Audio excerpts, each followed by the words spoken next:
আসসালামু আলাইকুম। যতগুলো ভিডিও করছি সবগুলোই নতুন, তাই নতুন ভিডিও বলে আর বলার আর কিছু নাই।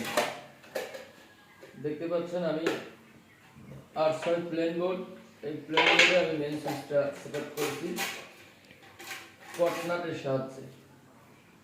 এই নাট সেটটির নাম হচ্ছে কটনাট বা প্যাচ স্ক্রু, অনেকেই অনেক ভাষা ব্যবহার করে। যদি আমরা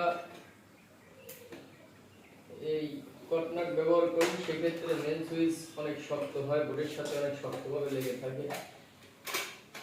অনেকেই এই 3/4 স্ক্রু ব্যবহার করে,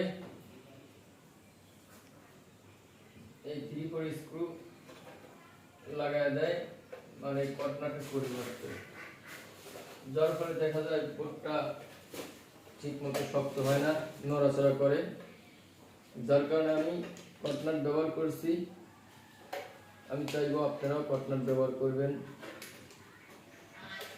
তাহলে কাজের সৌন্দর্য আসবে, কাজ অনেক খালি হবে, কোনো সমস্যা হবে না। যখন মেন সুইচটা অন করব অনেক শক্তি লাগবে, যার কারণে আপনারা কটনাটি ব্যবহার করবেন। এখন আমি মেন সুইচে এই টিসি তার ব্যবহার করব, অবশ্যই আপনাদের ভালো লাগবে।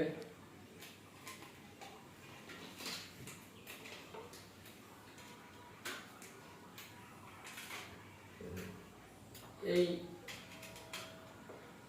তারটা আপনারা অবশ্যই টুইস্ট করে নেবেন, কারণ কোনো সময় এই গ্যাসটা অর্থাৎ এই ইনসুলেশনটা যখন বাইর করা হয় তখন এই তারে চাপ লাগে বা খেয়ে চাপ লাগে। এই টুইস্ট করার পর দেখা যায় ভেঙে যায়, আর টুইস্ট না করলে কিন্তু এটা ভাঙবে না। পরবর্তীতে আপনার যখন এই নাটটা